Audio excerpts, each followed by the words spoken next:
Hello everyone, चर्चित मुद्दों की श्रृंखला में एक बार फिर से आप सभी का स्वागत है। और आज का हमारा टॉपिक है आपराधिक कानूनों में सुधार को लेकर पारित किए गए 3 बिल, जिसमें से एक हमने यहां पर डिस्कस कर लिया है भारतीय न्याय संहिता, जो कि आईपीसी को रिप्लेस करता है।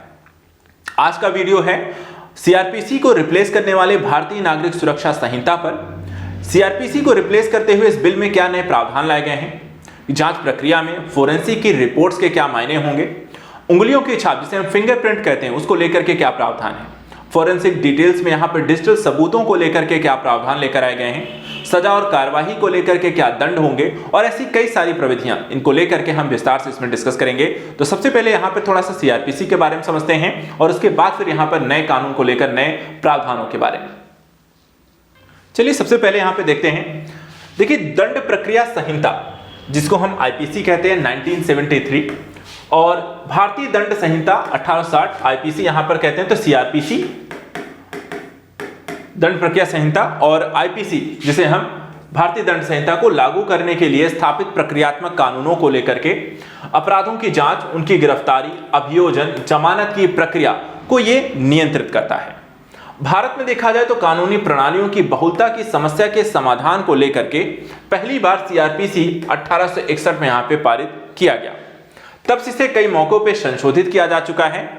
1973 में देखा जाए तो तत्कालीन कानून को रद्द किया गया था और उसकी जगह पे मौजूदा सीआरपीसी यहां पर लाई गई, जिसमें अग्रिम जमानत जैसे बदलाव यहां पर किए गए। प्ली बार्गेनिंग के प्रावधान और गिरफ्तार व्यक्तियों के अधिकारों को जैसे बदलावों को जोड़ने के लिए 2005 में एक बार फिर से इसमें संशोधन किया गया। और पिछले कई वर्षों में देखा जाए तो सर्वोच्च न्यायालय के द्वारा कई बदलावों, कई तरीके के यहाँ पर डिसीजन दिए गए, जिसके बाद यहाँ पर इसमें कुछ नए बदलावों को शामिल करने की बात की जाने लगी। न्यायालय ने सीआरपीसी के विभिन्न तरीकों से व्याख्या की और इसके कार्यान्वयन में संशोधन की यहाँ पे बात की, जैसे कि किन किन चीजों को, मुद्दों को लेकर सुप्रीम कोर्ट के द्वारा सवाल उठाए गए थे। अगर शिकायत संज्ञेय अपराध से संबंधित है तो एफआईआर यहाँ पे दर्ज करना अनिवार्य है।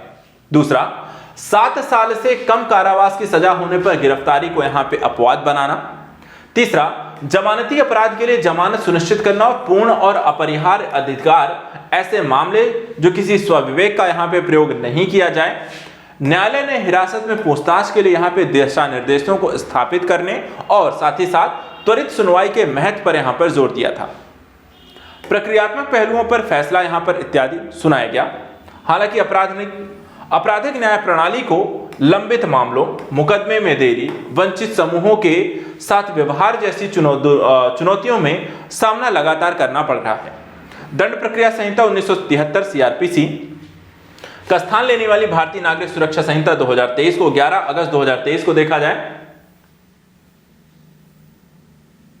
तो पेश किया गया। गृह मंत्रालय की स्टैंडिंग कमेटी ने इस बिल की समीक्षा की और कमेटी के सुझावों को शामिल करते हुए भारतीय नागरिक सुरक्षा संहिता की दूसरी संहिता 2023 यहां पर देखा जाए तो 12 दिसंबर 2023 को पेश किया गया। और फाइनली यहां पर देखा जाए तो कल यहां पर इसको बीएनएस को एक बार वापस लेने के बाद इसे फिर से प्रस्तुत किया गया था और फाइनली से लोकसभा के बाद राज्यसभा से भी पारित कर दिया गया है। अब समझने वाली जो बात है कि इसमें प्रावधान क्या क्या है, इसकी विशेषताएं क्या क्या हैं, कौन कौन से पहलू इसमें शामिल किए गए हैं। तो पहली जो विशेषता के संदर्भ में, सीआरपीसी भारत में आपराधिक न्याय के प्रक्रियात्मक पहलुओं को प्रशासित करती है, जिसमें कई सारी विशेषताएं शामिल हैं। जैसे पहली विशेषता क्या है, अपराधों को अलग अलग करना। अपराधों को अलग अलग करने से यहां पे मतलब है कि सीआरपीसी अपराधों को 2 श्रेणियों में डिवाइड करेगी। पहला संज्ञेय और दूसरा गैर संज्ञेय। संज्ञेय अपराध क्या होंगे? ऐसे अपराध जिसमें पुलिस बिना वारंट के यहां पे किसी को गिरफ्तार कर सकती है और जांच शुरू कर सकती है, जबकि गैर संज्ञेय अपराधों के लिए वारंट की यहां पर आवश्यकता होती है और कुछ मामलों में पीड़ित या तीसरे पक्ष की शिकायत भी यहां पर आवश्यक होती है। तो गैर संज्ञेय और संज्ञेय अपराधों की यहां पर देखा जाए तो अपराधीकरण के प्रवृत्तियों में यहां पर एक वर्गीकरण किया गया है। दूसरा, अपराध की प्रकृति यहां पर कैसी है, तो इसको लेकर के यहां पे देखिए, सीआरपीसी यातायात के उल्लंघन से लेकर हत्या तक विभिन्न प्रकार के फौजदारी अपराधों से यहां पे निपटती है। यह जमानती है और गैर जमानती है, दोनों तरीके का अपराध इसमें शामिल होते हैं। इनके बीच यह अंतर करती है और उन अपराधों को निर्दिष्ट करती है जिनके लिए आरोपी को पुलिस हिरासत में जमानत लेने का अधिकार है। BNSS2 सीआरपीसी के अधिकांश प्रावधानों को बरकरार रखता है और प्रस्तावित यहां पे प्रमुख परिवर्तनों को भी शामिल करता है। जैसे कि एक मुद्दा यहां पर जो शामिल किया गया, इसमें विचाराधीन कैदियों की हिरासत का मुद्दा है। इसको लेकर के सीआरपीसी के अनुसार यदि अगर किसी आरोपी ने कारावास की अधिकतम अवधि का आधा समय हिरासत में ही बिता लिया है, ठीक है, तो उसे व्यक्तिगत बॉन्ड पर यहां पर रिहा किया जाना चाहिए। यह मृत्युदंड पाने वाले अपराधों पर लेकिन लागू नहीं होता है। BNSS 2 में कहा गया है कि यह प्रावधान इन पर भी लागू होगा। अब और किन किन लोगों पर सेम ये प्रावधान जो अभी हमने देखा वो किस पर लागू होने वाला है, तो आजीवन कारावास की सजा पाने वाले व्यक्तियों पर भी अब ये लागू होगा, और ऐसे व्यक्ति जिनके खिलाफ एक से अधिक यहां पे अपराधों में कार्यवाही यहां पे लंबित है, उन पर भी ये कानून लागू कर दिया जाएगा। तीसरा जो मुद्दा है मेडिकल जांच का मुद्दा। मेडिकल जांच की बात करें तो यहां पे देखिए सीआरपीसी बलात्कार के मामलों सहित कुछ मामलों में आरोपी की मेडिकल जांच की यहां पे अनुमति देती है। ऐसी जांच कम से कम एक उपनिरीक्षक स्तर के पुलिस अधिकारी के अनुरोध पर एक पंजीकृत यहां पे चिकित्सक के द्वारा की जाती है। BNSS 2 के प्रावधान है कि कोई भी पुलिस अधिकारी ऐसी जांच का अब अनुरोध कर सकता है, तो एक और परिवर्तन जो इसमें किया गया। इसी तरह फोरेंसिक जांच का जो मामला होता है, कई सारे आपको जो भी कह सकते हैं केसेस होते हैं, वहां पे कोई भी क्षेत्र को लेकर के सबसे पहले फोरेंसिक जांच यहां पे कराई जाती है, चाहे वो बॉडी हो चाहे उसके आसपास के एरिया जहां पे वो क्राइम हुआ हो। तो यहाँ पे देखिए BNSS 2 को न्यूनतम 7 साल की कैद की सजा पाने वाले अपराधों के लिए फोरेंसिक जांच को अब यहाँ पे अनिवार्य बनाता है। ऐसे मामलों में फोरेंसिक विशेषज्ञ सबूत इकट्ठा करने के लिए अपराध स्थलों का दौरा करेंगे और प्रक्रिया को मोबाइल फोन या अन्य इलेक्ट्रॉनिक उपकरणों पर यहां पर रिकॉर्ड भी करेंगे।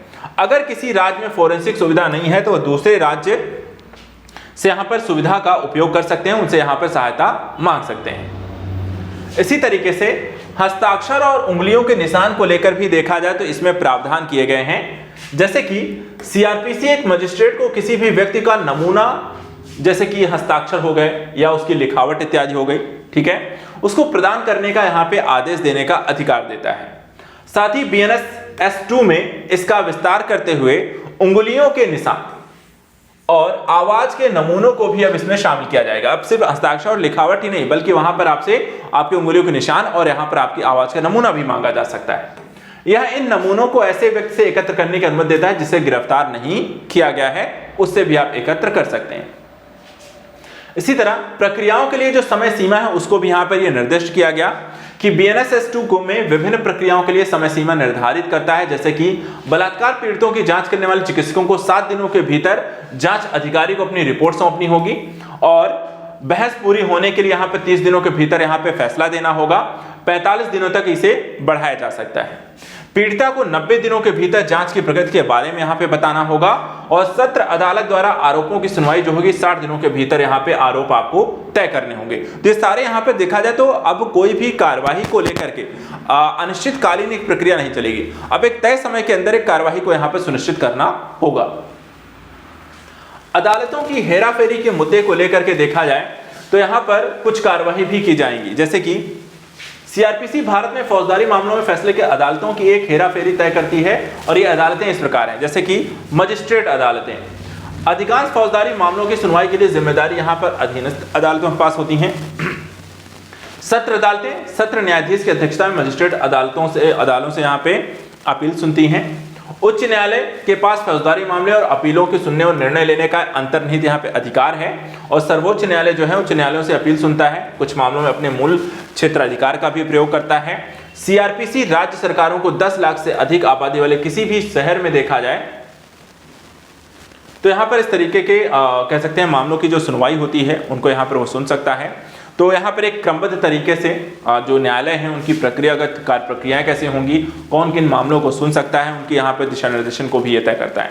तो इस तरीके से यहाँ पे जो पूरा मामला है सीआरपीसी को लेकर के जो इसे रिप्लेस करने की भारतीय नागरिक सुरक्षा संहिता लेकर आया गया है उससे संबंधित यहाँ पे कुछ इंपॉर्टेंट प्रावधानों को हमने यहाँ पे डिस्कस किया है। तीसरा जो यहाँ पे बिल है भारतीय साक्ष्य अधिनियम को लेकर के उसको भी हम यहाँ पर विश्लेषण करेंगे अपने नेक्स्ट वीडियो में। फिलहाल आज के लिए इतना ही। Thank you so much and good luck.